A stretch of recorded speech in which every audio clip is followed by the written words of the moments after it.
Ladies and gentlemen, welcome to episode 3 of the Netcode podcast. This week brought to you by the Battlefield podcast. That's right, we've been sponsored by another podcast. Not only that, we've also got an entire panel of guests who also are involved in their own podcasts. So we've got podcasts coming every which way this week.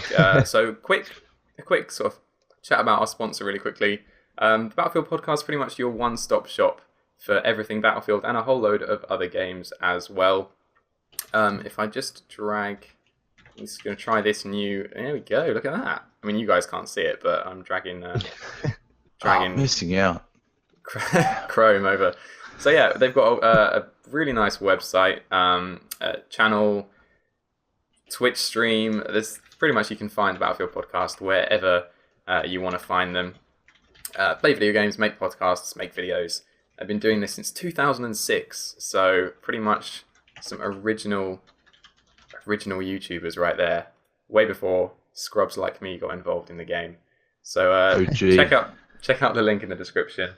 We'll mention them a little bit later on as well. But right, let's move on to our guests. So we've only got 3 of us here today, but I thought I'd compensate for the lack of numbers by spacing it across 3 continents. So it's a truly global episode today. We've got Evil Viking 13 or Dave from the US. We've got Skillsy Shooter or Gavin. Which one do you prefer? But all the way from down under. G'day. That is quite a spread. That's pretty impressive. It is. I don't know. I had people cancelling on me left, right, and centre, but I thought as long as we can get these 3, I'll have at least a kind of unique selling point for the podcast. We'll have the 3 continents thing going for us. So yeah. How many time zones are on here right now? That's quite a spread for time zones. Yeah, I mean, what time is it where you are, Skillsy?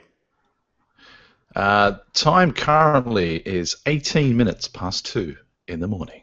So I literally come home from the pub after watching watching Man City against Chelsea, but and then came back here only to watch Chelsea kick the 7 bells of crap out of. Oh God, I fell asleep halfway through it, so it couldn't have been that dramatic. Who did they play? Disregard. But yeah, anyway, yeah. So we got 20 past 2, and it's 20 past 5 in the afternoon for me, and I guess 20 past midday for you, Dave. Yeah, I'm actually still drinking my second cup of coffee here. Like, it's still coming off of morning for me on a Saturday. That is a huge time scale. That is. I mean, I find the time zones I can normally wrap my head around for the US. And obviously the European ones might be like an hour or 2 ahead of me. But when I talk to people from Australia and I'm like, you're actually in the future. It's when they start getting releases for games, or they're kind of in the next day already. And I just find that really, really odd. Anyway. Oh, you can't shut up these people about New Zealanders. You can't shut them up as soon as they get a game. It's all like, hey bro, an hour earlier than you. Check it out. We got the game before you, bro. Exclusive. That is if you get the game at all. I got the sun before you did this morning, bro. Censorship over there seems pretty crazy for games sometimes. Yeah, new game came out last week, Left 4 Dead 2. Brilliant. Yeah, reclassified after 5 years. Beautiful. That's pretty fast for government work. Wow. Only half a decade. You just get the impression that some guy's just literally just working his way to the bottom of his in tray, and he got to that one and thought, phew, I'll rubber stamp that one right now, and yeah, that was only 5 years later. Yeah. That's efficiency. That's it. It's Australian bureaucracy at its best. Right. So let's jump into our first topic. Now, Dave is a sort of unlike me, who, as you can see, I'm a traitor to the master race because I bought a potato box one. But Dave has stayed true, so unfortunately he won't be able to contribute too much on this. But we thought me and Skillsy would have a quick stab at Destiny. Obviously, kind of the current topic, the most relevant thing to talk about right now. So what kind of, have you got an initial impression you'd like to give us, Gav? Yeah, it's well, it's kind of hard to well, as far as an initial experience, it doesn't really differ from how good I thought the beta was. But I'm also conscious of the Titanfall factor and how that I had so much fun during that beta. Yeah. Only to be, yeah, but I won't take it down that direction because I know that's a well trodden path. Yeah, I'm really liking it. I mean, I've got the white PS4 bundle, so I'm kind of getting to grips with, a new controller. But as far as the actual game itself, the comparisons are obviously going to be there to anything Halo based. Yeah. And I think from a pure polish and just gameplay mechanic wise, it doesn't differ too much from Halo. But I've never been an MMO guy either, so I'm liking the different aspects of the MMO side of things to it as well. The amount of currency systems and things that you see pop up in your sub box when you're on YouTube kind of thing. It's all these items and stuff that I know are coming to me so far down the track, like level 20 plus or whatever. I'm only up to like level 5 or something, but just knowing that it's that deep, I think will serve me pretty well in terms of how many hours I know I'm going to put into this game. So I mean, yeah, I really love it. Yeah, I mean, for me, I don't think I've put that much time in yet. I think I'm like level 8 right now. And I had some internet issues that meant I couldn't play it for the first few days after release. But so far, I'm actually enjoying it a lot more than I thought I would. I wasn't really hyped because I didn't get to play the beta. Obviously, I only got my Xbox a few days ago, so Yeah. I was kind of going into it completely blind. I pretty much got it free with the console. That's the only reason I ended up getting the game. Probably wouldn't have done otherwise. And so for a free game, it's really good. If I'd paid kind of $60 for it, I don't know if I would be. I think I would be a bit disappointed. I think the multiplayer, I don't know if it really does have a lot of replayability, but I also don't want to start casting aspersions about that so early on, because it really annoyed me yesterday when I saw someone I follow on Twitter post up a video entitled "Destiny, will it fail?" And I was like, it's not even been out a week. Like, give it a chance, please. It's like ever since Titanfall, everyone's so quick to pounce on something and be like, "Oh, it's going to be the next Titanfall." So What though? Any sort of like marketing that is deemed to be like over marketed will always come back to Titanfall from now on. Like, yeah, well, the thing is, every game is over marketed these days. Like the hype train that they have to generate for Watch Dogs, Titanfall, Destiny, Call of Duty's been like that for years now. It's, I mean, unless you're the only game I can kind of think of, big blockbuster game that didn't actually have to generate much hype for was GTA 5, because it just generated the hype all by itself. And the same goes for the next gen versions of it, which is a brilliant segue into the fact that GTA 5 release dates have been sort of announced, and shock horror, it's coming to PC later than the consoles. So even after all this time, my dream. all this time that we've waited, we still have to wait a little bit longer. So I know, Dave, is GTA 5 something that interests you on PC? Oh, absolutely. My crew has been super excited about it. Two good friends of mine got married last year, and we helped them build a new PC this year. Uh-oh. I think my Hangouts froze there briefly. Are we back? No, you're still here. Yeah. You guys hear me okay? Yeah. Okay. Gotcha. Yeah, two good friends of mine that is part of the gang that I usually play games with got married last year, and we helped them build a PC this year. And they were actually in the process of building a second PC so they could both play GTA 5 with the group at the same time and, save their marriage from fighting over the PC. So we were super excited about it. And honestly, I'm not very surprised about the delay. That's kind of Rockstar's thing, is pushing the PC launches of their recent games for quite a few years now back quite a bit. But their port of Max Payne 3 was excellent, and that was worth the extra time. So I'm hopeful that the time will be well spent. Yeah, I mean, for me, it's very much a case of we've waited this long. A few more months doesn't really make a huge amount of difference. If I just pull up the article here, the Xbox One and PS4 versions will be coming out on November 18th, but the PC version isn't until January the 27th. So, I mean, like for me, there's so many other games coming out this autumn that I am not really going to suffer too badly from this. I'm already going to be spending ludicrous amounts of money and time on gaming. We've got Shadow of Mordor, we've got the Halo Master Chief Collection, possibly Advanced Warfare. I might look into getting COD again, and loads of others really. And it's just, I'm fine with it being delayed. And like you said, hopefully, they're delaying it for good reason, to sort of better work on optimization and that kind of thing, and bring a good product to the PC gamers, and then we can mod the shit out of it and make it 100 times more awesome. What really scares me is that only leaves us 1 month of GTA 5 before Witcher 3 comes out. So spring is going to be rough for me. Like, I'm going to quit my job, say goodbye to my family, and just GTA 5 and Witcher 3 for months. It's going to be dangerous. Yeah, and the good thing is I haven't followed GTA 5 really at all since it came out. So I have no idea what the story is about. There's been no spoilers or anything. I'm now prepared for everyone to spoil it in the comments of this video, but please don't.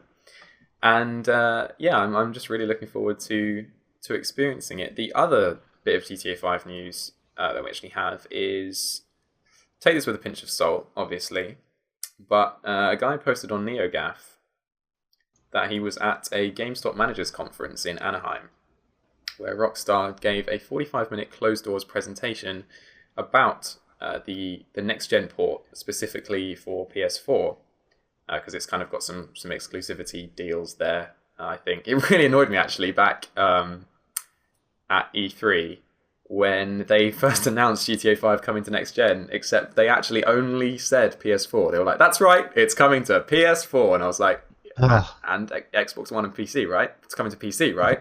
Like, PC, please." You're like shouting at the screen. Literally, like, get off the stage, Sony. I don't care about PS4. You can't do this to me. But yeah, apparently, from what he said, it really has been reworked into something quite next gen. It's not just a kind of lazy port, which you'd kind of expect after over a year of work. You'd expect them to actually do some decent stuff with it. He finishes off with best remaster I've seen by far. I literally gasped at the differences. So I'm pretty excited, I have to say. I don't know for me if it's worth a repurchase though. Yes. I just, the whole, being able to bring over your data from your previous sort of experience, regardless of platform. I don't know if that's a huge draw card for me, as well as, everyone sort of comes out of the woodwork, the early adopters for the next gen. I've got people saying to me they got Xbox One, and they're obviously wanting to partner up with the whole Halo Master Chief Collection when that comes out.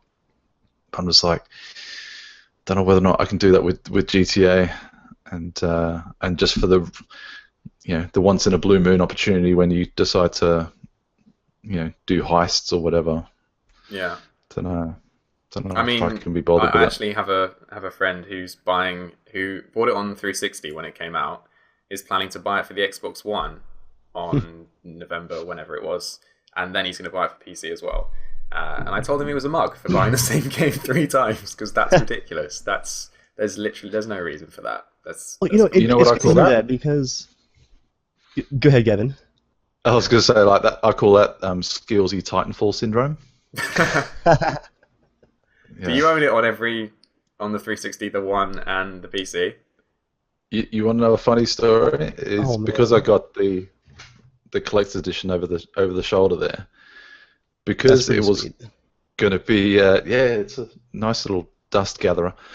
Um, because it came to me just after launch, they actually sent me a digital code for the game, just so that for a person who spent a ridiculous amount of money on that thing, and I don't actually get the game at launch, they thought that was a bit unfair, so they sent me a digital code. So inside the actual box was naturally the game, which still to this day sits on the shelf behind me. So I actually got an extra copy of it. So technically, I had it twice on Xbox One and once on PC. Oh, okay. Skillsy giving away a copy very soon. Yeah, and then whoever give it to can try and find a match. So oh yes, there we go. Right, there's not much more to say about that. Let's move on to some more gaming news with Microsoft and Mojang and the supposed $2 billion deal that they're negotiating between them. So, I mean, a couple of weeks ago we were talking about Amazon buying Twitch for $1 billion. That seemed like an absolutely ludicrous sum of money in the gaming space. But they've gone and surpassed themselves this time. So, again, I like this. I like the fact that I can drag these news articles onto my other monitor and then it kind of comes up in the Hangout. Although I think the text is a little bit difficult to read, unfortunately. But yeah, if for any reason anyone doesn't know who Mojang are, they're the guys behind Minecraft. That little game, little inconsequential indie project. Indie yeah, game. Small indie project. That currently is, taken YouTube by absolute storm. It's got to easily be the biggest game on YouTube. It has been for some time now. Yeah. But yeah, they're Microsoft are in talks with them to buy them for $2 billion. And I guess really the only thing to sort of talk about here is what Microsoft want with Minecraft, do we think? Because it seems like a bit of an odd purchase to me. I don't really see how they late purchase. Yeah, it's and a very late one as well. I mean, do either of you have any particular thoughts on the matter? I'll let Dave field this one first because I'm. Oh, you dropped him right in it there. Yeah, well, this was weird. Oh, really? Amazon or Google buying Twitch kind of makes sense. It's growing exponentially, but Minecraft and Mojang are kind of established. And do we know of any big things coming from Mojang in the future? I know they have a couple of small projects in development, but nothing mind blowing or revolutionary. This is a strange investment for Microsoft. I wonder what their end game is for this. Well, I mean, obviously, Minecraft did come to Xbox first, so that's possibly a sign that obviously Microsoft and Mojang have been working together for a while now. And then they also released the Xbox One version of Minecraft. I don't know. I feel like Minecraft has been one of those games that has been so popularized that it's kind of gone into the mainstream. It's one of those games that everyone has heard of, like Call of Duty and FIFA, but it doesn't have any of the negative, shooter aspect. It doesn't get any negative press. All I see from Minecraft is amazing stories about, how Google have made a physics-based mod for it that they can use to teach kids how Heisenberg's uncertainty principle works. I saw an article on that a while back, and that's the first logical step. Yeah, I mean, Minecraft uncertainty principle. It's, you don't hear about any school shooters. He played Minecraft. Oh my gosh. He trained his aim with that bow. Yeah. Shooting skeletons every day. So yeah, it just doesn't really get any negative press. It's seen as a hugely positive thing. And another example of that, I think, is seeing people with Asperger's syndrome and autism who might find it difficult to express themselves in sort of the more typical ways through designing stuff and building stuff on Minecraft, and allowing that kind of creative outlet. I've heard is another incredibly positive thing, and I don't know if perhaps Microsoft wants to try and keep on pushing that kind of idea into the mainstream. Perhaps introduce it into schools or something. I don't know. It's weird. I don't really know what they're going for. Yeah. But I mean, I saw the same article, and the first thought that popped into my head was exclusivity, but they reckon that it won't affect it on other platforms and stuff. So then I kind of thought, well, okay, if there's sequels to the game to be made, whether or not those sequels would be somewhat exclusive. Yeah, I mean, if this I think happened, I think Steve Ballmer's got an affinity for the number 2 billion. I mean, he put down 2 billion to buy the LA Clippers 2 weeks ago. So he must just think that this the basic unit of measurement to buy things of any sort of worth puts down $2 billion. one company's worth of money. Yeah. I don't know. I mean, maybe they were just biding their time to see if Minecraft had the legs to be worth the purchase of such a large amount of money. Plus, they might have knowledge of projects that are in the pipeline at the moment, which that's true. Might make Minecraft pale in comparison to what's coming up. Well, I find that difficult to believe, but I suppose anything is possible. Yeah. But in terms of a sequel, I don't think Minecraft really works as the whole philosophy of Minecraft since day one was you build buy upon the it. game and then we kind of keep updating it and adding new stuff for free. Like, if I ever see Minecraft DLC, I am going to hurt someone at Microsoft. Like that is so. No, the DLC is going to be run by EA. Oh my god! Create Minecraft an Origin Premium account for $40 a year. You need to download the Brick DLC, and you'll just get charged through Origin. New biomes. Nightmare Fuel, right premium there. members. By And the you get access to the Creeper, Minecraft right? CTE. You get all of the updates early. No. Yeah, this thing almost that sounds has awful. to be this almost has to be like an investment in the future of Mojang, because I'm looking here, I hadn't realized that Minecraft had sold 54 million copies across all platforms. It's like hard to imagine. That's insane. 54 million copies. That's getting towards the population of my country. So, Yeah. it's like everyone plays Minecraft. Man. Well, based on pretty YouTube, it sounds like everyone in the UK has a copy of. I mean, I'm surprised my nan hasn't called me and said, "Have you seen this latest game that I've just downloaded?" Have you seen someone who's in a Yogscast? Aren't they mid-act. brilliant? Like, so yeah, not sure what to make of that overall. I guess we'll just have to follow it and see what sort of transpires. We've got one Timestamp more. this episode. Pardon? Timestamp this episode just in case it's we look back on it in 12 months' time and we realise that this was the plot for world domination. It was some sort of weird sort of model that they were using to recreate scenarios. I don't know. Microsoft's grand plan. That's it. Yeah. To reblock the world. I think Microsoft Grand Plan was Windows 8, and we all know how that turned out. That's wonderful. Anyway, we got one more sort of gaming-related topic, and then move into some other things. And it's just kind of a short one, I think. But there are rumours, and this is a completely, unsubstantiated rumour as far as I know. And really, I'm just doing it as a sort of jump-off point for some other things. But apparently, Warner Brothers, WB Play, their game studio, which the only game off the top of my head that they're kind of responsible for is Batman. Yeah, that's all I can think of. Is And all I know is WB that Montreal. Yeah. because Rocksteady are the other guys that make Batman, right? Mm-hmm. And all I know is Rocksteady made Arkham Knight, Arkham Asylum, and Arkham City, and they were amazing. And then WB Play made Origins, and everyone was like, yeah. And now Rocksteady are making Arkham Knight again, so I'm really excited for it.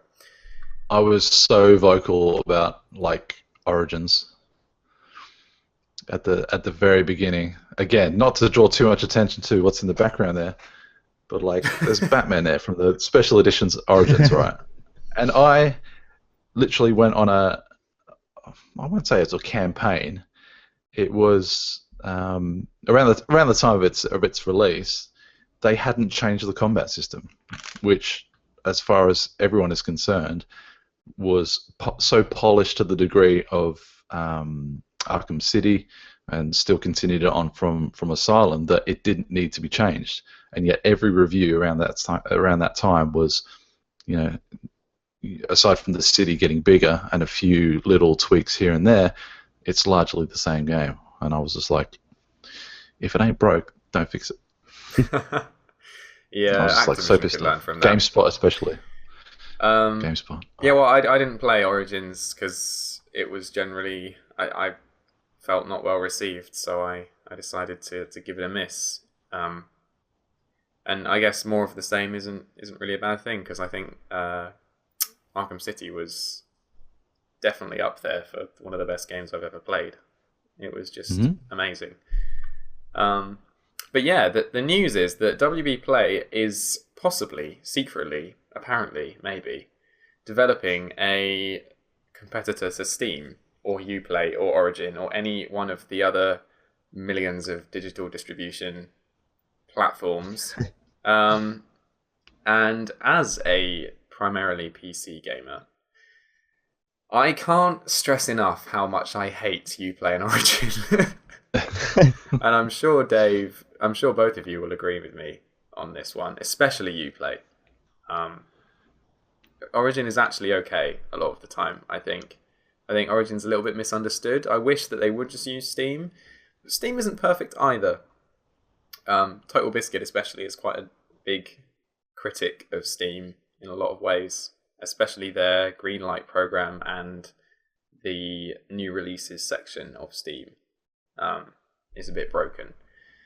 But yeah, your thoughts, gentlemen, on possibly another, probably not very good service for this kind of thing. Well, I guess this is where things get flipped if you're coming back to the console world exclusively from a PC background. I've only had this PC for about a year, so I was kind of new to the Steam landscape as well. Totally agree with you in terms of Uplay and Origin and stuff. I think I accidentally created another Origin account and bought Battlefield 4, and and I know people at EA. I've gone to quite a few events recently done by EA, and the amount of rigmarole you have to go through just to merge two accounts, just to prove that it's yourself, and take that game that you bought onto the profile that you want to keep. It's just an absolute nightmare. Sorry, that was a weird tangent. I think as long as they took what are deemed to be the best parts from Steam, and really listen to the vocal community that hate Origin and Uplay. Uplay is, I'm trying to think of a disease that I could compare to Uplay and Origin. Something debilitating and horrible. Yeah, it's like a gradual. Well, not to give ALS too much of a plug. I hear they've been doing a campaign recently. I don't know what it was relating to. I didn't see any videos on YouTube. What is that? Some kind of computing company? Or? Yeah, aeronautical linguistic systems. I don't know. Yeah, I don't know. It's. I hope it's a project that they've been doing for quite some time, and that it's not just a slapdash kind of let's create a network, let's build the servers that you can download these games. But so I've just read through the article a little bit more, and what's caught my eye is that another game, apart from the Batman ones, that WB have got their stamp on is Shadow of Mordor, which I've obviously mentioned earlier. Pretty excited for that game, and I would quite like to be able. Shadow of Mordor is available on Steam, so I don't think that'll be a problem. But my kind of opinion on this is obviously competition in general is good. It forces the individual services to try and improve and beat their competitors. But when something like Steam is so established already, I just feel like no matter how many of the good features you take from Steam, for all we know, say WB Play come out with this and it's better than Steam. It takes the best parts of everything, it improves on things that people find annoying. I would still find it annoying to use simply because I'd be using it for like 1 or 2 games, and they're just never going to have the market share or the kind of wide user base that Steam does. Steam is just so ubiquitous, and I would just quite like companies to stop trying to, have their own unique thing and just let Valve do their thing that they've been doing so well for so long. It'd be like Mojang developing their own network. Oh. It's like, come to this one network that you'll create an account for, only to download the one game that we do, or the one game you're bothered about, and then for the rest of the time, all your updates, your entire inventory will be through this one thing. I mean, I think it's worth taking the hit to pay Steam to have your game. Yeah. Just so you don't have that barrier of entry or that sort of niggling feeling that people are going to get just through having to create another account on another network for something that they could just get off Steam. Big hit for developers, though, isn't it? Usually around about 30% Steam's cut. Wow, didn't know that much. That's the last I heard was like 20 to 30% is Steam's cut just for hosting the game. Yeah. So if you're a publisher, you might be stepping back and saying, "Are we going to let Steam become the dominant market share?" And well, I guess it is, and remain that way. And so basically, for the next 20 years, we're going to give Steam 20% of our money, just for almost free. That's a pretty big amount of money to look at. I think you can kind of compare looking at Origin and Uplay. iTunes. Yeah. Looking at Origin and Uplay, I feel like Origin has improved a lot, both as a service and as software over the last few years. Originally, it was just, hey guys, here's our required Battlefield platform. But I actually own probably about 12 or 13 Origin games. They've given some away. They have the same kind of $5 sales that Steam does sometimes, and the download speeds that I get on Origin are actually far superior to Steam. Their download servers have gotten excellent. I remember downloading Titanfall at some ungodly rate, like 28 megabytes a second or something, and I was like, my internet isn't even... It was. I swear it was telling me that it was faster than my actual internet. Like, I went on speed test and I was like, "This is faster than my internet. What are you doing?" But it was. Yeah. And then, so I thought it was wrong. So I did the calculations on how long it took to download versus the file size, and it genuinely was telling me the right speed. And I couldn't quite. I don't understand how they've made it so good. Yeah, who are they paying off at the network Something's not right here. For like a very fast pipe there? But yeah, Origin has gotten to the point where it functions and is just about as stable as Steam, and it's just a background application for me at this point. And on the other hand, you have Uplay, which for me, I've never bought a game directly from Uplay. I've gotten like a free game code like off of a contest on Uplay before, and I had to use Uplay for it. But to me, Uplay brings nothing to the table besides annoyance. Their download servers are slow, and frequently they're down. And buying, what did I buy? Far Cry 3 on Steam, which then launches Uplay. Yeah, that was disgusting. That is annoying. Oh, it's like Games for Windows Live level stuff right there. I feel like Uplay could take some lessons from EA on how to actually provide some value with your service and not just make it a way for you to keep all of your revenue. Yeah, I mean, for me, like you said, Origin I think has come a long way. I don't really mind Origin. I think people kind of are unfairly prejudiced against it at this point, which I am apparently as well, because at the start of the conversation I said I hated it. Well, I really don't. I just, I'm trying to conform with popular opinion, God damn it. Well, if I fire up my Uplay hub here, I find that I've got like 40. I'm just waiting for your PC to just crash. If I just fire up I won't. I won't do it, but I'm going from memory. Look, I think Watch Dogs is the only Mhm. Yeah. Ubisoft game I've got there, and like just the randomness of you've got 10 Ubi points or whatever they are that you Yeah, use they to just never buy explain that, do they? It's like you can buy ah, in Far Cry a 3 wallpaper. if Ah, you earn enough UB points in Far Cry 3, you could buy like 3 bonus missions. And I was like, what? Why aren't these just in the game? What? I know. I just don't Oh, yeah. understand it at all. Ubisoft, no one cares. Just give us a service that works quickly and works well and is like low impact and low attention grabbing. I want to get to my game. I don't care about Uplay or Ubisoft points. I don't care about your fan newsletters. I just want to launch my game with as little trouble as possible. Didn't they rename their DLC to ULC as well?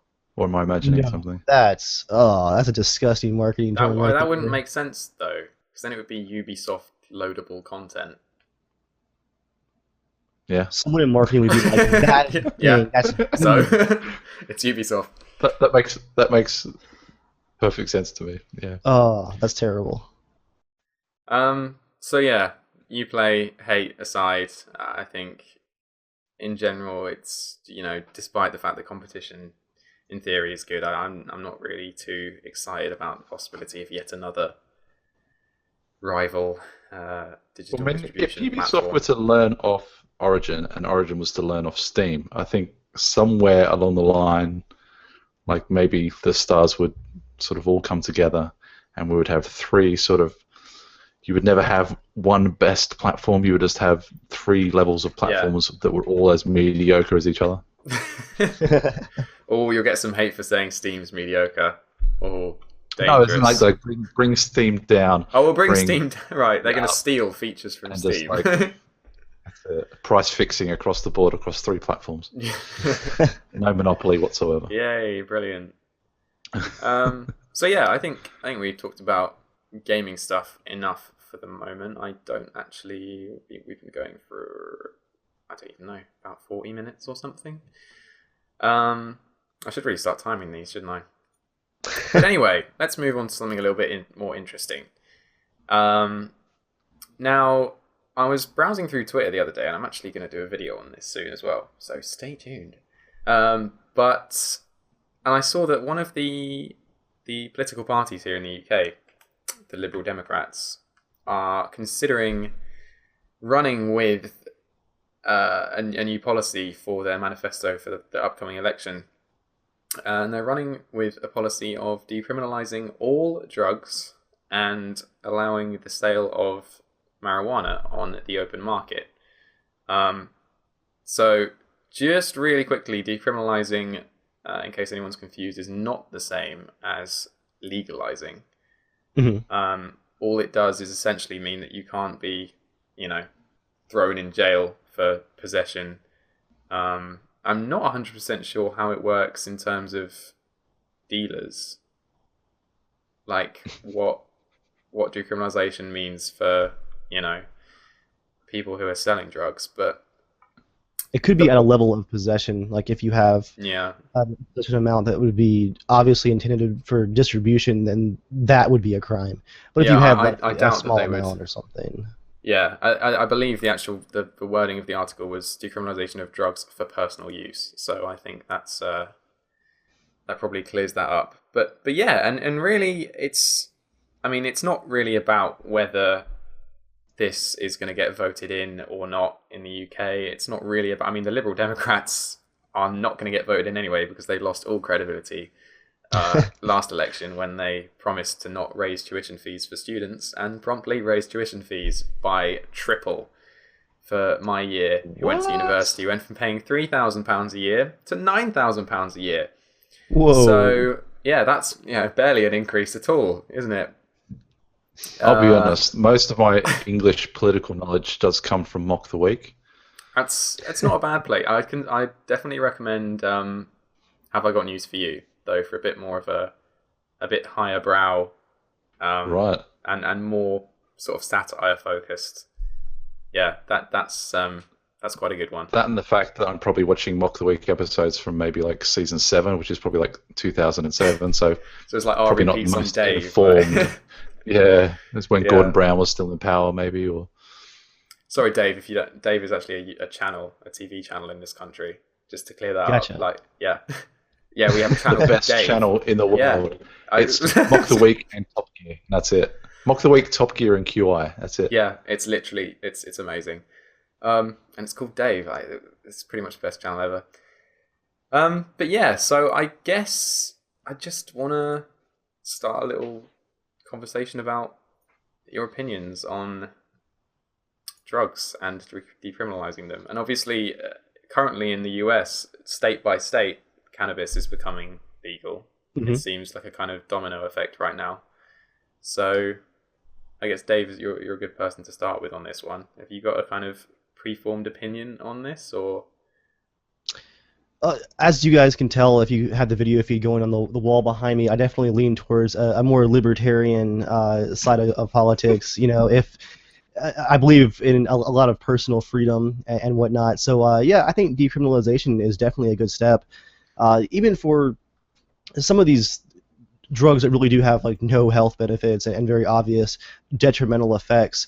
At that point, it's much better to, I think, to focus on getting these addicts help and recovery programs versus filling prisons with them. The amount of people in prison in the United States from drug abuse is just staggering, and it's really not helping anybody except for the government. You know, it's a very lucrative business, the drug war. Yeah.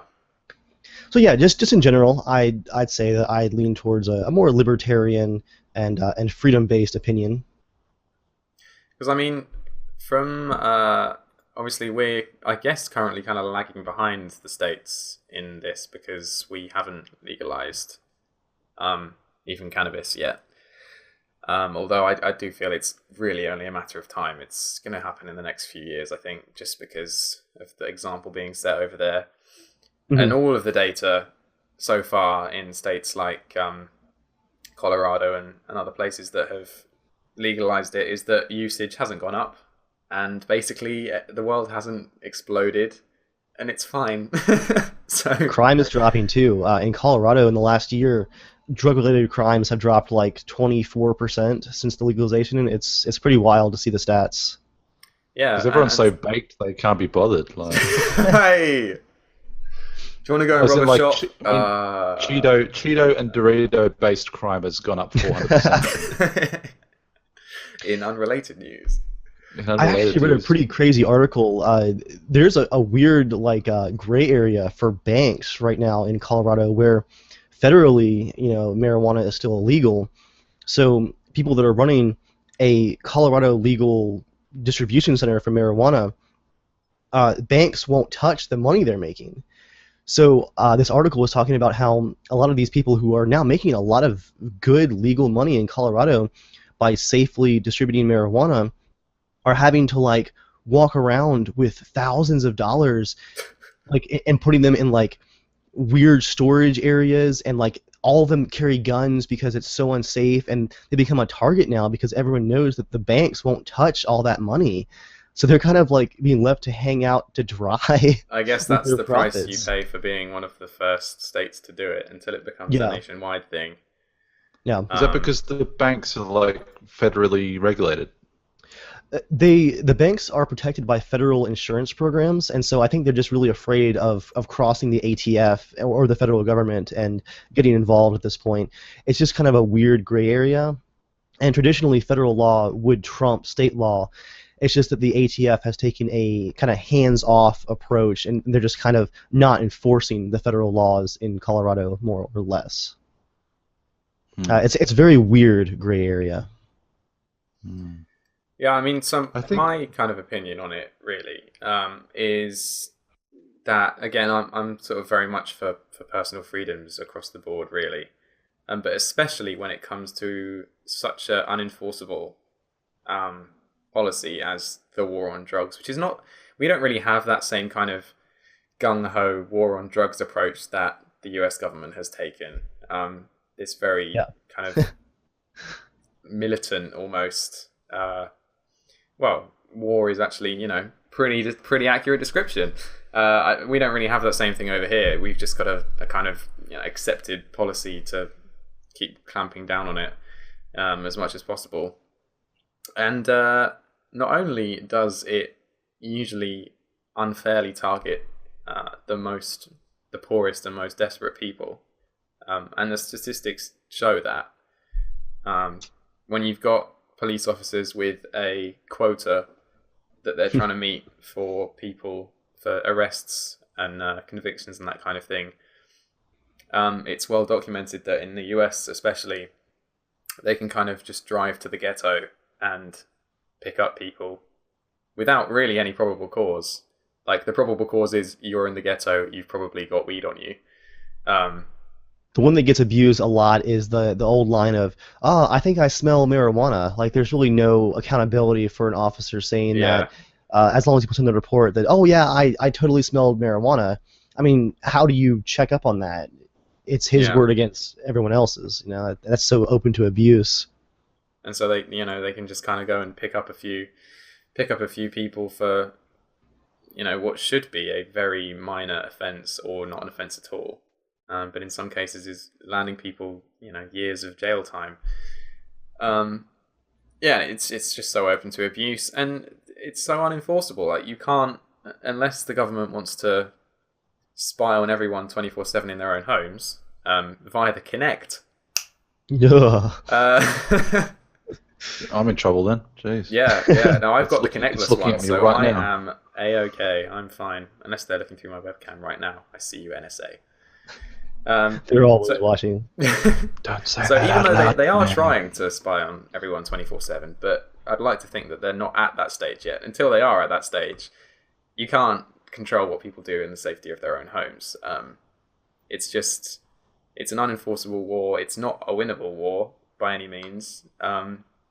It's frankly about as useful as declaring war on terror, which is, also terror. You can't win That's a terror. war against an abstract noun. You can't. Anyway. So yeah, and we can wage a war on the pronunciation of terror. yeah, I was never sure if George Bush was actually waging a war against Al Qaeda or tourists. It was one of the two. I don't know what he's got against tourists, but he felt quite strongly on the matter. I think the thing with, I mean, just in terms of Australian, I suppose law, I think we're very much a follower when it comes to progressive nations, sort of doing the right thing by people's rights and all that sort of stuff, and then gradually, if it passes the test of the UK or it passes the test of the United States, we'll probably take it on with a bit more enthusiasm. I think with drugs, I think I read somewhere that the money that they put into the prevention and the I suppose the patrolling of making sure all these drugs don't still they can lock people up and all the things that they need to do to sort of make their quotas or whatever could actually be recouped by taxing cannabis should they decriminalize it. So they actually stand to make a considerable amount of more money than what they would do by trying to patrol it and to try and criminalize it. So I mean, I can see why perhaps for the hardest of the drugs, things like heroin, cocaine, meth, there's really no argument for like legalizing those. The only real argument for it is that it disrupts the you can tax it and it disrupts the black market. But I feel like with those drugs, the regulations that you'd have to put on them if they were legalized would be so strict that the black market would still flourish, because you'd either have to tax the crap out of them, you'd have to screen people, I don't even know, or you go the full libertarian aspect and just be like, there you go, there's heroin. You can buy it from your local pharmacy. If you want to just like inject your life away, then fine. That's your personal freedom. No state intervention whatsoever. There it is. It's almost Darwinian in a way. Yeah, I mean, I almost am in favor of that, just because from a kind of selfish point of view, I'm like, well, I would never do that. So if people they must be idiots. But of course, that's massively oversimplifying the situation. I mean, when you have people brought up whose parents are addicts, people who were brought up in poorer areas where it's more of that kind of stuff is just more prevalent, it's just not fair to just condemn all those people to, you know, you were born into you were pretty much born in a situation where it was very likely that you'd become an addict to something, so we'll just let that happen, and then, you know, the ghettos, but I mean, the money that become drug the money that could be saved, the money that could be saved in, you know, not having to patrol it as much could be, you know, redistributed into, you know, awareness and I suppose you know, detox facilities, or, you know, you can spread it a number of different ways to try and, you know, make that money actually do something, rather than just, you know, sitting in the coffers of, you know, the federal government or whatever. The federal government or the Mexican gangs. Yeah. I mean, which I think that is why there's such a good argument for decriminalizing, or perhaps even legalizing, the kind of softer stuff. Things like cannabis, things like ecstasy, perhaps. The kind of, I mean, I don't know how the classing system for drugs works in Australia and the US, but here we have like Class C, Class B, and Class A, where Class A is the hardest and Class C is the softest. And I feel like you could pretty much do away with all of the criminal stuff surrounding C and B, and perhaps just keep it there for A. And I don't think it would really create too much of a problem, and all of that money that would be then earned or not spent prosecuting people for that and patrolling and that kind of thing. You're right, exactly. It could be put into anything. I mean, it could be put in. I mean, in Colorado, I think they're using like cannabis money to build schools and that kind of thing. So it's literally classrooms made out of hemp, like just cannabis entire money. Buildings made out of, inspired by the Cheeto or something. Just it's amazing. But yeah, I mean, because it's got a knock-on effect as well. I mean, does England have a jail overcrowding problem as well? Not anything like to the extent that the US does. Because the other interesting thing is that America jails more of its own people than any other country in the world. Yep. Yeah, I find that a truly horrifying statistic. America, the bastion of freedom. I think there were more like men. What was it? I can't remember what the actual stat was, but it was something to do with there were more men in prison of a particular age group than there were in college. Oh man. That so that wouldn't actually surprise me too much. There were more men in jail between the ages of 18 and 23 than there were in college. Man. Yeah, come on, Dave. What's your country doing? God, like, sort your shit I want out. no responsibility for this. The funny thing that you said about Australia being a follower is what it wasn't actually this, but I think it was this whole movement to legalize pot in America sparked off the whole discussion a few months ago, and Portugal was brought up in the conversation, and I didn't actually realize at the time. I've only recently discovered that Portugal has legalized all drugs. I heard about that, yeah. All of them since the year 2000, which is ages ago, and I find it really weird that that's not kind of talked about more, and that I only found out about it recently. Because like you said, you talk about Australia being a follower, and I think that's true for a lot of countries. And I find it really weird that no one has, decided I think to it follow goes some Portugal way until to now. explain their current economic state, though. Well, I reckon I could buy Portugal at the moment. Like, I've got some money lying around here. Like, if I've got like some of my weird Australian Monopoly money, which is plastic, I could probably buy Portugal right now. Well, to be fair With the though, amount of money. I don't think Greece is doing too well, and they haven't legalized Mhm. drugs. So it's just those lazy Mediterraneans, really, isn't it? Not doing any work. That's that's what the Germans tell me. Stop anyway. making couscous.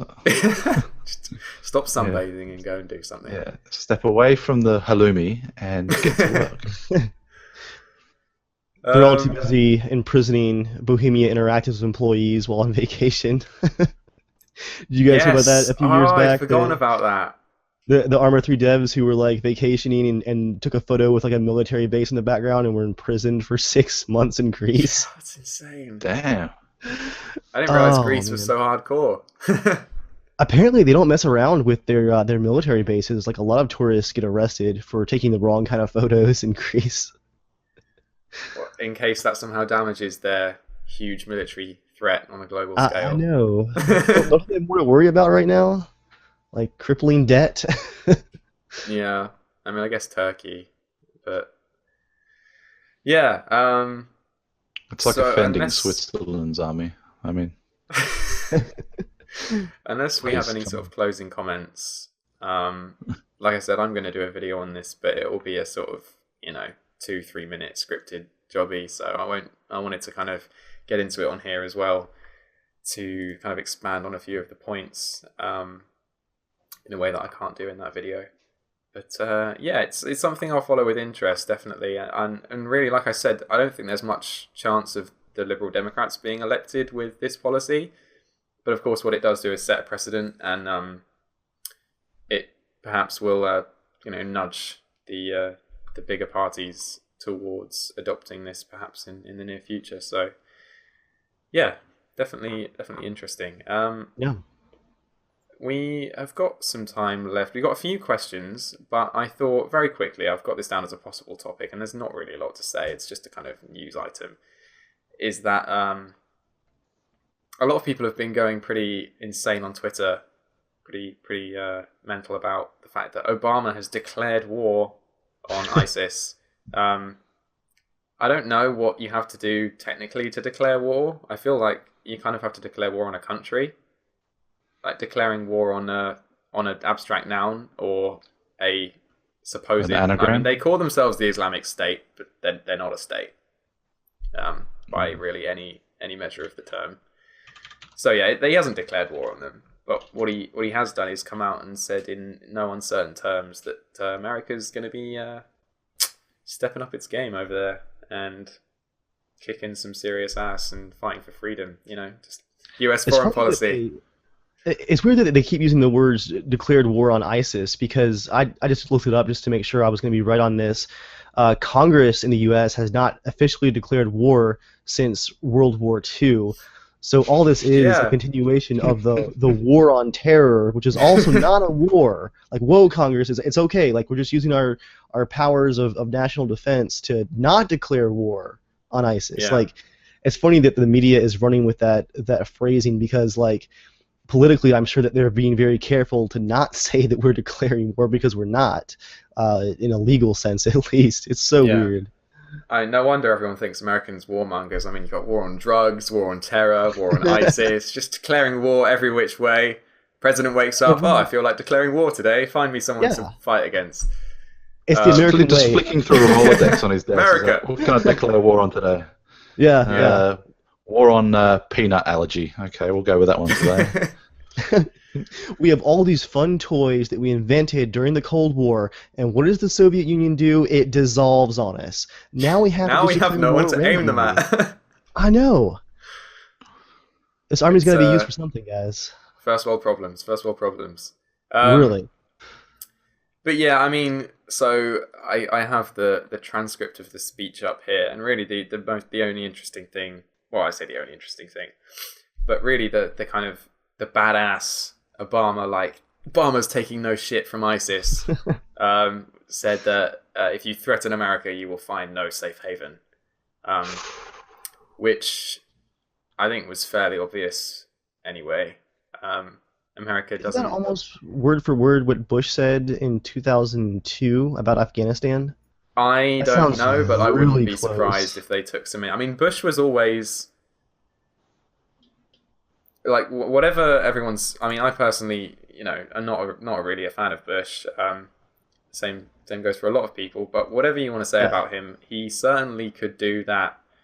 His speeches when in sort of times of crisis, post 9/11, when he basically said we're going to go and fuck people up in the Middle East. That's what people wanted to hear, and he He was delivered. paraphrasing. That's something that he really has. Sorry, what was that, Gav?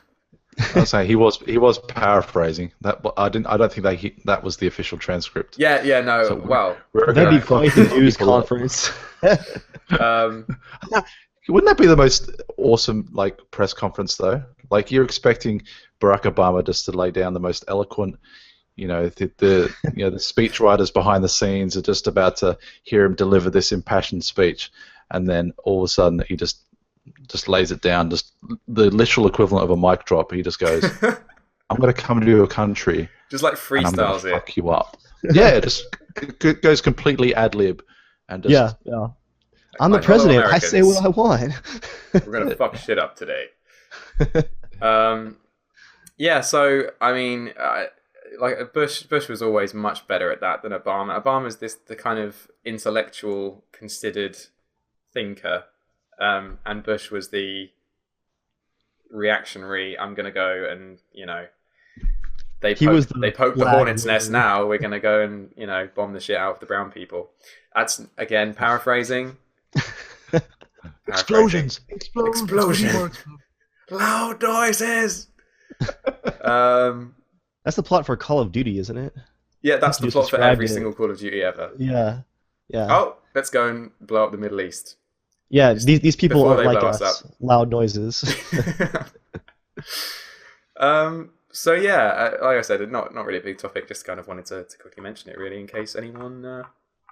Didn't ISIS rebrand in the last couple of weeks? They didn't want to be called ISIS anymore. ISIS seemed to change their name on a sort of bi-weekly basis. Yeah. They've been IS, ISIS, ISIL is the one that I have heard Obama use a lot. Who's the head of their marketing team? I don't know, but he needs to sort his shit out, doesn't he? You need constant brand identity if you're gonna. Maybe he gets beheaded every week and replaced. That's it. for Harrison. They need to get a logo going, a really recognizable. Well, I suppose they've got their flag, haven't they? That actually that just reminds me. This I didn't have this on as a proper topic, but it's slowly becoming in Europe at least. Obviously. This ISIS news is at the front of everyone's mind, and I think just yesterday, Germany is the first country to make supporting the Islamic State a crime. So, yeah, some serious shit going down, basically. But yeah, we're not getting into that too much. So yeah, let's move on to the Q&A, brought to you by the Battlefield podcast this week. So, a quick reminder. Pretty much, the Battlefield podcast does what it says on the tin. There's a few great guys. It's mainly run by Chalk One or Uplay, I believe. Very cool guy. Very cool guy indeed. I actually met both him and Dave, who you see here, back when we did the Titanfall PubStars tournament a few months ago. As well, Darkness429 or Tim and Peekaboo Bang. Pretty much a load of cool people talking about Battlefield and a load of other games, doing some serious videos, some funny videos, and just a little bit of everything. So, whoops, I did not mean to maximize that there. But yeah, this is their channel. Links in the description. Go and check it out. And we have our first user submitted or viewer submitted question this week. Yeah, because I've been kind of grabbing them off Reddit and that kind of thing previously, which does work pretty well. So we'll just have a little brief discussion about this, and it's from Commando Chicken Gaming, which, by the way, is a fantastic name. I don't know what a commando chicken looks like, but it sounds awesome. Is that chicken that doesn't wear underwear? Oh, you've just ruined. Whilst- He's gonna have to change his YouTube name now. Oh man. Just Whilst ruined it, Gav. What a bastard. Maybe I can save it. When I think commando chicken, I imagine this like super tactical chicken operator, like full black gear, black vest. He's got the headset. He's got the black cap. He has way too many accessories on his rifle that he never actually has to use. You know, it's way over the top. But he's the best chicken operator out there. That's it. I'm picturing Chicken Run Arnold would have been a much Schwarzenegger. more entertaining movie if they'd had commando chickens in. I think that would have been the rated R version. Anyway, so his question was, I heard that video games are good for your sight, reflexes, and hand-eye coordination. Do you guys agree? Which is actually kind of an interesting one. I would like to just quickly kick this off because I think the first games that come to mind when you ask that kind of thing are shooters or something like that, where you're kind of practicing the fine motor control of aiming with a mouse or something like that. But I actually wanted to briefly talk about Guitar Hero, because when I started playing Guitar Hero, back when it was actually a big thing before Activision milked it to death and killed it off completely, which I will never forgive them for, I didn't play proper guitar at the time. And a combination of the music I listened to and my friends playing guitar and playing the game is actually what led to me getting my electric guitar and learning to play the thing in real life. So there was that. It did influence me into, and you can actually see it behind me, just there. Unintentional prop. Look at that. Nice. But yeah, through playing Guitar Hero, I actually got pretty damn good. I have to say, and that fast finger movement on the neck, although there's only 5 buttons, it's not really representative of playing the real life guitar at all. The rhythm and the fast finger movement did actually, I think, help me improve in real life, and I've heard a few other people say the same. So in that very specific application, yeah, I would say that video games did in fact improve my hand-eye coordination or finger coordination, shall we say. Don't know if you guys have got any stories of your own about that or any thoughts on it. So I think it's offset by furious masturbation. if you believe the old wives' tale. So it improves improves eyesight, improves manual dexterity. But then I think it would be hard to argue that it doesn't have some kind of improvement. Video games, not masturbation. You've twisted it all now. Derailed. First you destroy his YouTube username, and now you've ruined his question. No, this is. I'm sorry, Commander. I'll subscribe to your channel. I really will. I don't know whether or not intricate sort of finger movements might have contributed to anything, but I think video games might have sort of I'm going to put it in basketball terms. I play basketball. I've played basketball for 20 odd years, but some of the stuff that I've seen in video games and obviously in real life as well, but more so in video games, is stuff that I might not have thought to try on the basketball court. Right. If that kind of makes sense, because I mean the basketball games are largely modelled on actual players and signature moves that they might do.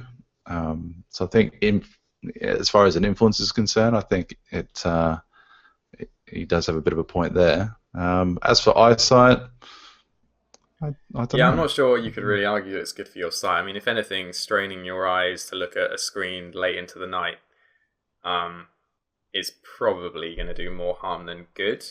There was a study that came out just recently about the eyesight thing. Just to intercept you real quick here, that's kind of been like the common tale, right? That constant looking at screens, be it your TV, your phone, and whatnot, can actually cause long-term eye strain. Well, it turns out that that's completely untrue, and Oh, all of your eye strain is temporary, and like your eyes recover within like a matter of hours. You can like really wear your eyes out for maybe half a day or so, but there really is no evidence scientifically for long-term eye strain just from using screens, at least. Which right. Well, we need to get Dave on here more often with the official stats, That's it. making my old wives' tales look archaic and wrong. Thank you. as a gamer and someone who spends my entire work week in a cubicle staring at a bunch of screens in the dark, like I was super relieved to hear that. Good news for And also- everyone involved. And also, after a substantially long amount of time playing a video game, I would probably be able to spot campers on COD Ghosts with more. I'll be more effective at spotting Yeah, campers. I was actually gonna say perhaps I'm not sure. So he mentioned sight reflexes and hand-eye coordination, and I think hand-eye coordination really, in terms of, I'm trying to think of the kind of typical applications of that, like playing sports and throwing and catching balls. I think is a much better way of training that. And sight, although it might not have any negative side effects, I can't believe that it would really improve your actual ability to see. But reflexes and situational awareness, which is kind of the thing that you were just talking about, Gav, of seeing something out of the corner, seeing a bit of movement out the corner of your eye, is something that I've really noticed people who play, and this is in game, people who practice a lot obviously in the game are much better at that. I don't know how much that translates into actual real life, because honestly I don't really have to use that skill very often in real life. Like I'm not really keeping an eye out for movement. I guess for driving or riding a bike on the road or something like that. Yeah, actually, I remember reading in, I think it was PC Gamer way back in like 2003 or so, there were a couple of studies done for teenagers who were learning how to drive. They had a control group that just went into their driving tests with just the normal instruction, and then one group that had like a certain amount of hours playing racing games, and this is all the way back in 2003. Yeah. And the group that spent a lot of time in racing games had much better situational awareness and reaction time, and just general control, and like their comfort level with the vehicle was noticeably higher than the control group, and that was pretty cool to hear. It kind of makes sense. That's a pretty real-world application for a driving game, I guess. It would probably translate pretty well from the sound of it. Yeah, because most of us aren't really going to have a real-world application for Call of Duty or Battlefield. At least I hope not. Well, it'd be a not. very finite group who'd be able to spot people coming at you with an MP7, like just out of there. Spotting Oh, the you guys Taliban have no campers. idea. When I'm at the gun range, I can see those paper targets coming from like, well, I put them 10 yards away, so they're pretty obvious. But man, I never miss them. They're right there. But the thing you mentioned about the teenagers driving, I actually learned to drive fairly recently, kind of last year. Passed my test earlier this year, and it came very, very easily to me. I don't know how much of that. I did play a shitload of driving games when I was younger. I've also gone go-karting a lot of times with my dad. There you go. So obviously the go-karting and stuff is a kind of real world thing, although all of that is like left foot braking. So when you actually go to, and obviously it's we all drive stick shift over here. I don't know if you can drive stick. I can't. No. Okay. But yeah, so we all drive manual cars, so you've got to be using that clutch with your left foot.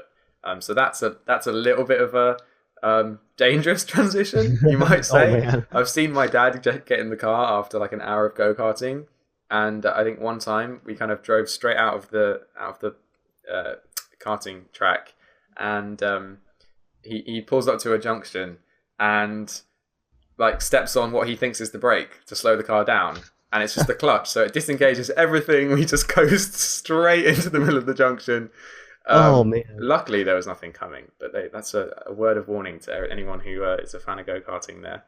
But yeah, You're gonna love heel toe braking then as well. Yeah, Have you ever or seen, just like, pushing both pedals at the same time. You don't want to do that in your real car. Yeah, I mean even the like the touring car people who've like literally got their foot on the clutch all the time, and they'll be working heel-toe braking. They'll be slightly pressing the brakes because they're a lot more sensitive, obviously, in like a stock car or a touring car. Yeah. They'll have their heel just on the brake a little bit and just feather that as they need to. So I don't know how much the video games helped with that, but I do know that certainly I felt very comfortable with the car straight away, and I was finding like my instructor would, when we were actually driving out on the roads, we'd get to quite a narrow gap or something, and he would just be starting to say, actually, I think you should let that car go. I don't think we can get through there. And I'd already be going through the gap.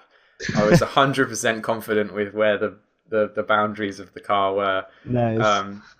So I don't know. Yeah, I think, my whole dad's side of my family are hugely into cars and racing and everything. I don't know if there's any kind of genetic advantage there, but they're all very good. So drivers. you were just driving, going, I can make this in Forza. It's easy. Yeah. I was like, I can make this in go-karting, and the back's wider than the front in go-karting, so I'll be fine. But yeah, so sound logic. Yeah, my instructor was not that confident in the logic, but he learned to trust me. Do they still do the emergency braking by smacking the clipboard on the dashboard? No, they don't. I think they probably decided that was doing more harm than good. Yeah. They sort of just do a now, and you've got to, yeah. And I got that on my test, and luckily didn't screw it up. What could go wrong with making loud noises next to a new driver? Exactly. In a built-up area with pedestrians and small children. Yeah.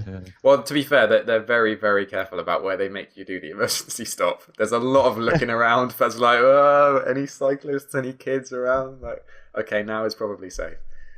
But they take you through the newborn ward at like local hospital. All the daycare centers, both sides of the street. Yeah.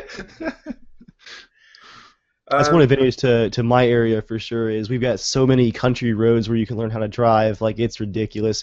You could go on some of the roads in my area and not see a car for a half an hour. I do find it crazy in the US that you can drive from as young as 15 in some states, and yet you can't buy alcohol until you're 21. That seems like it's the wrong way around. I guess like it should, in theory, deter young people from drink driving, but anyone who thinks that American teenagers aren't drinking alcohol until they're 21 is quite naive. Isn't that law? I think that's actually a pretty recent law that was done in the late 60s. It moved from like 17 or 18 to 21. One of those, I think of the children campaigns that no one really wanted, but politicians are like, look, we're doing things. You should elect us. We're thinking of the children. We're progressive. Yeah, that's always a winner.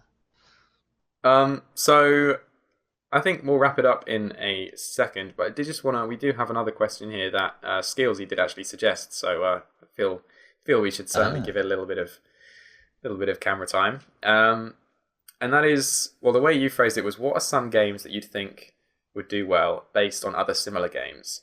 Which at first I was like, what? It's like, but the example, speak English, you idiot. The example you gave was the Batman series, the Arkham series, would work well as a basis for an Iron Man game, or in fact, to be honest, any superhero. I think that combat system in any game I would buy.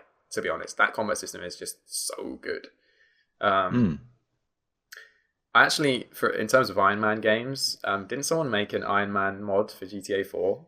Because I've seen footage of that on YouTube and it looks awesome. Like, I really want someone to make that in GTA 5 so that I can play that, because I don't think there's been an Iron Man game. Not like a proper... There's been a mobile game, which I think was released around the same time as Iron Man 3, as just a promotional thing, but it was so hacky and awful. I mean, what can you do on an iOS device? I mean, it was pretty crappy, but... Tie-in games are the worst. I certainly would play the shit out of an Iron Man game based on that engine or something. I think would be pretty incredible. But I couldn't actually think off the top of my head of any other particularly good examples of some games I think would work. Even if you were, I mean, it's strangely appropriate considering Ninja Turtles here is launched in the last 2 nights, 2 days ago here.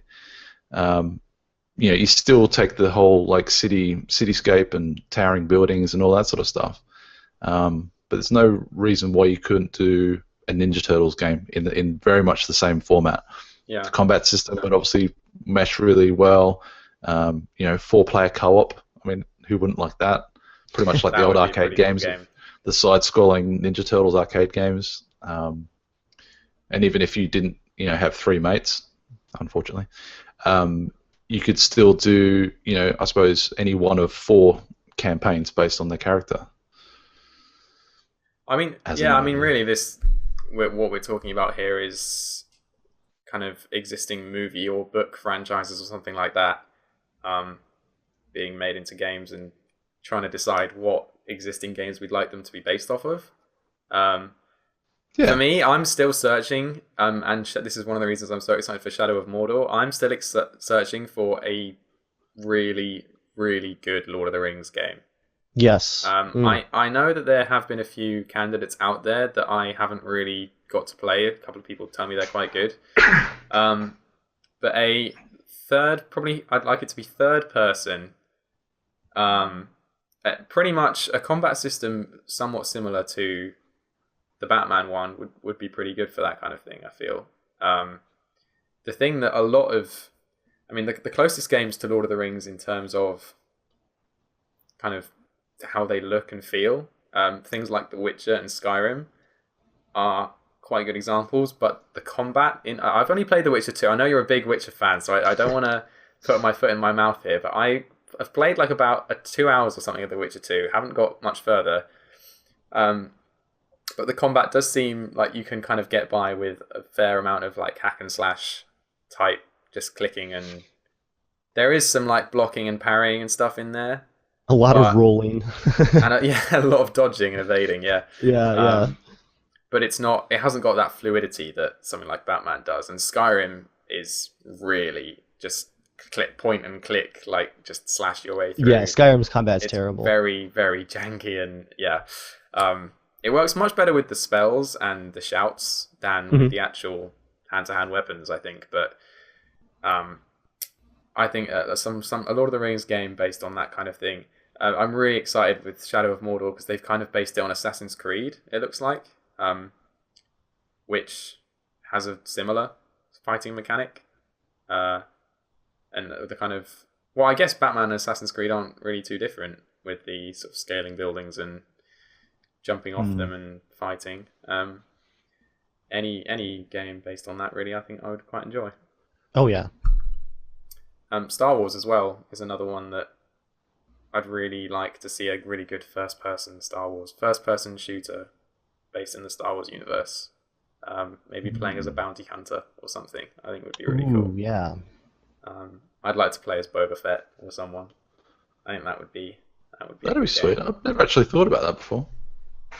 How wild would it be if Star Citizen, once it ever comes out and is hopefully hugely successful, if LucasArts is like, all right, Star Citizen devs, we want you to create a Star Wars Galaxy Now simulator where you build your ship and like you travel the Star Wars universe, and I'd be done for. I feel like that would... I don't know, I feel like Star Wars is so much about the... works better for that kind of Battlefront. And of course, I just realised that I should have mentioned Battlefront when I was talking about Star Wars. I'd actually completely forgotten about it for a second there. That's the other game that I'm super excited for. And I think if DICE fuck that up, then... I'm done. I'm done. There's going to be riots. Forgiving them. People will be turning up to their studios in Sweden like with pitchforks, and that's one game that's one franchise that you don't want to in cosplay trample over. They'll be turning up with pitchforks or some sort of like lightsaber like just arrangement. Wookiees outside. Yeah. What did he say? He just said he was pissed off that you fucked the game up. Okay. He's not happy with you. Yeah, I think the whole EVE Online, Star Citizen thing. Don't I say EVE Online?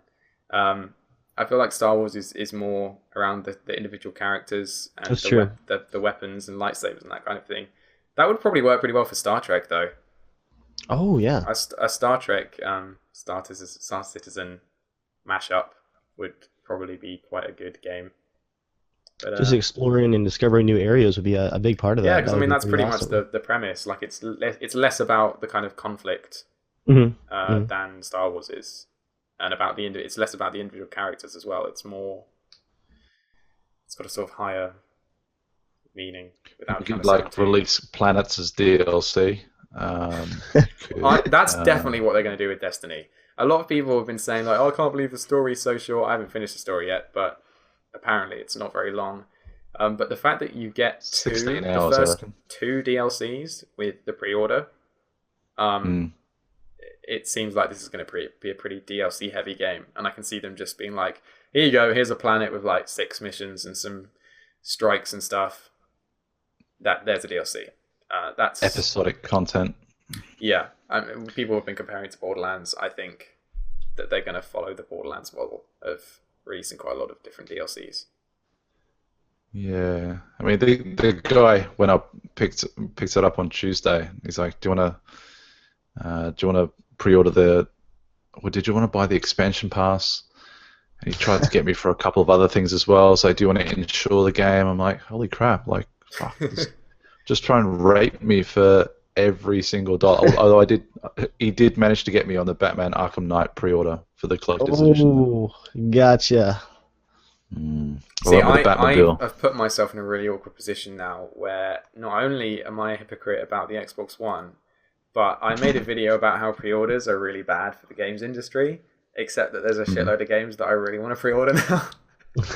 So either I have to like sell out all of my ideals, which I'm totally prepared to do. In the name of YouTube. in the name of more missions on Far Cry 4. Like, why would I? You know what though? I wouldn't pre-order a game if I knew that like a supply was going to be short.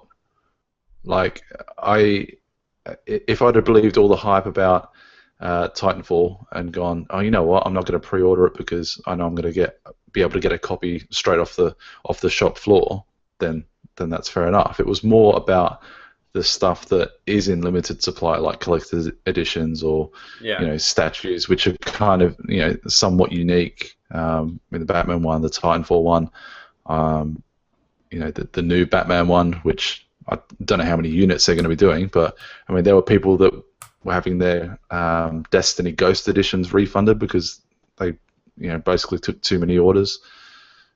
Just like unique stuff. Like I'm all for that sort of stuff in terms of pre-orders, but I would never pre-order a game that Well, I mean, for me, I really should have made this point in my video. Like when I pre-order stuff, it's not because I want to pre-order it. It's because I'm gonna buy it online. Like I am not bothered about midnight releases.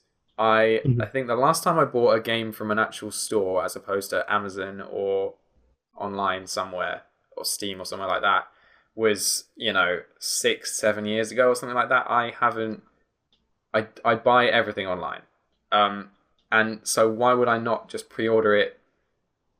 It's the same price as if I buy it online after it came out, but I might as well get it from the day it comes out, and then I get a load of bonus content as well. Really, there's no disadvantage personally to me pre-ordering stuff, but the points that I made in that video about it kind of guaranteeing sales, and then they can just release a bullshit game like BF4, and as far as the people in the boardroom are concerned, they look at all the pre-order stats and they're like, "Our game did well," and try and ignore the vitriol that's being spewed all over Twitter and Facebook. So yeah, I think that's certainly the case for some games. Like if you were to, I mean, Alien Isolation comes out next month, and I think thankfully they would have been very aware of all the Sega crap that was going on around at the time, and how pre-orders didn't necessarily, well, the footage that they released didn't necessarily tell the story, and let pre-orders flood in for that particular game. So I think people they're a bit more conscious of it these days, but by the same token, they're held more accountable for it, especially for like these AAA games. Which I mean, Destiny's made its money back. I think it's the highest grossing new IP in history, isn't it? I think it's not something I read this week. I mean, I think I might have to revise my opinion, revise my outrage to you shouldn't pre-order a game unless that development company has given you a reason not to. I think pre-ordering is probably okay. It's with things like Battlefield and Call of Duty where pre-ordering is just not going to be beneficial in the long run. I don't think it's just to keep kind of giving them sales just based on their marketing rather than the actual game. So for something like Far Cry 4, Far Cry 3 was just hands down top 5 games I've ever played. Absolutely loved it. Far Cry 4 looks by all measures to be basically that with more stuff in a different location. So I don't know why I wouldn't love that game, and I don't know why I wouldn't pre-order it to get as much bonus stuff as possible to enjoy it more. So and the same goes for new IPs. I think if the IP is promising and creative, and they probably deserve pre-orders. And if they fail to deliver, then that's that franchise kind of screwed. Unfortunately, it doesn't really work like that, but I think that would be fair. That's the fair way of doing it. It worked that way for Assassin's Creed.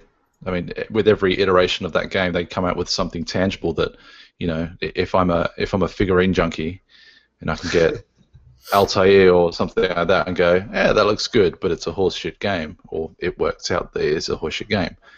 Like, to me, it's even simpler than that. It's like, if I get something tangible out of it, and it's a game I'm going to buy anyway, then I've got, like you said, no reason not to. Yeah. So, the conclusion of today is that Jamie is the biggest hypocrite. You should never listen to anything I say. Go to that video. Take everything I say with a ton of salt. So much sodium. So much, just all the sodium. Right. So much sodium. So yeah, I think we'll, unless you guys have any closing comments on any of the stuff we've talked about. Legalize everything. Legalize. Yeah, I was trying to think of like something outrageous to legalize there, like murder. Nah, I'm alright. I think we'll leave that as a criminal offence. But drugs, yeah, legalize drugs, but don't do drugs, kids, because they're bad. Even if it's legal, doesn't mean it's good. Just like Call of Duty Ghosts. Fanboyism. And punishment of buying the opposite console to which you are a fanboy of. Ooh. I think that would be just a or nice like a leveler. monthly subscription to the magazine of that console that you have to read like every page of. Yeah, it's kind of like when your team loses the FA Cup final, you have to wear the jersey of the. If you lose a bet, it's like you've got to walk around in like a skin tight Xbox One T-shirt or PS4. Or, I love Uplay because it's the best network out there. But yeah, I'd like to thank my guests, Evil Viking or Dave, and Skills You Shooter or Gavin, for joining me today from all across the world in all different time zones. We're going to let Gav go to sleep now because it's insanely late or early where he is, and I'm going to go and get some dinner. I've got to be at the airport in less than 4 hours. Where are you going? No, it's just the token pick up the token pick up the folks who have been overseas for 3.5 months. Ironically, in the Greek islands, so Dad's probably bought half of Greece by now. Well, or she might be arrested. She might not be on that plane. Yeah. Did take hate to break it to you. Anyway, thank you very much for watching, guys, and we'll catch you again the same time next week, although there won't be one a week after that, but we'll talk about that then. Goodbye! Take care, guys. See ya. Bye-bye.